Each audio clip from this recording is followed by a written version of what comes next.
ভারত সীমান্তে রাতের নীরবতা ভাঙল বিজিবির বাঁশিতে। একটু দৌড়ে টর্চের আলো ফেলতেই দেখা গেল পড়ে আছে বেশ কয়েকটি কার্টুন। এসব প্যাকেট ভর্তি ভারতীয় মাদকে।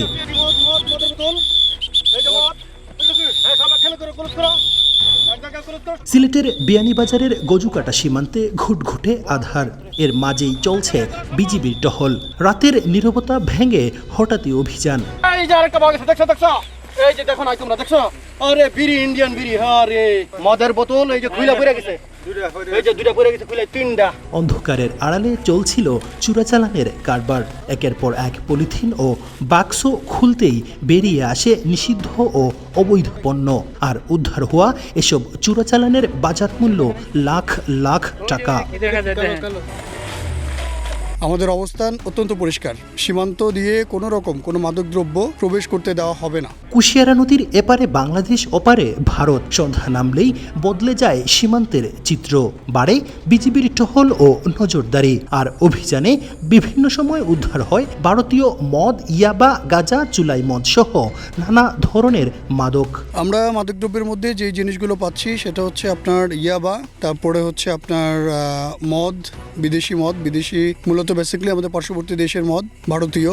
তারপরে হচ্ছে আপনার ফেন্সিডিল, এছাড়া আপনার হচ্ছে ভারতীয় বিভিন্ন নাসির পাতার বিড়ি বা বিভিন্ন বিড়ি, তারপর হচ্ছে সিগারেট। এই জিনিসগুলি আমরা এখনো পর্যন্ত আমাদের এই সীমান্তে উদ্ধার করতে সক্ষম হয়েছি। সাম্প্রতিক সময়ে সিলেটের বিয়ানীবাজার, কুলাউড়া ও বড়লেখায় বেড়েছে মাদকের উৎপাত। দিন কিংবা রাত সব সময় পাচারের চেষ্টা করা হচ্ছে মাদক। তবে বেশিরভাগ মাদক কারবারি ধরা পড়ছে বিজিবির অভিযানে। বিজিবি ফাইলে তো মতরকা ধরে নিয়ে যান, সালাম করে দেন, খুব মারবেন ফাইলে। তাতে মেন সমস্যাটা হইল এই যে মদ বা বাটা বা এগুলা। ও দিনও দেখছি 5 জন ধরছেন, 5 জন না 3 জন তো দেখা যায়।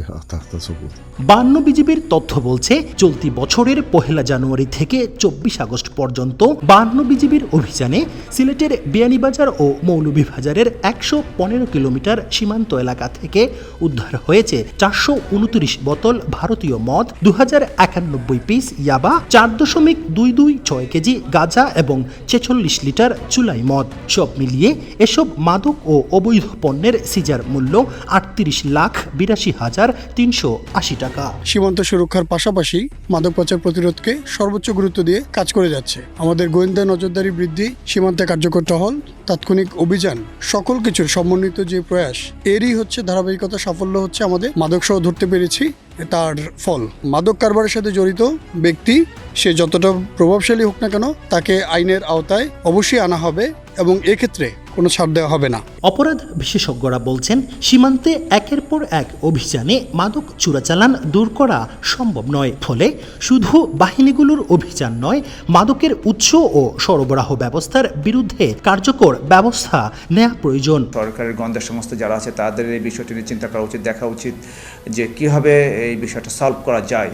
এবং এটা আমি মনে করি শুধু সিলেটের যে জঞ্জা সীমান্ত তা কিন্তু না, হ্যাঁ, অনেক বাংলাদেশের বিশাল একটা অঞ্চল ভারতের সাথে আমাদের কানেক্টেড। একদিকে সীমান্তে বিজিবির কঠোর নজরদারি, অন্যদিকে মাদকের চাহিদা ও সরবরাহের সঙ্গে জড়িত চক্রের বিস্তার, দুই মিলিয়ে কঠিন হয়ে উঠেছে পরিস্থিতি। শুধু চোরাচালানিদের আটক কিংবা মাদক জব্দ নয়, এর পেছনের মূল হুতা ও সরবরাহ ব্যবস্থাকে চিহ্নিত করে কঠোর ব্যবস্থা নেওয়ার দাবি সংশ্লিষ্টদের।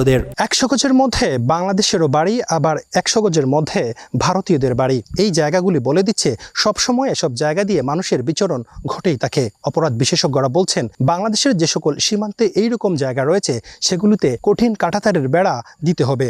আর তা যদি করা না হয় তাহলে সমাজ থেকে অপরাধ কোনোভাবেই কমবে না। হুসাইন আহমেদ সুজাদ, 71, গজুকাটা সীমান্ত, বিয়ানীবাজার, সিলেট।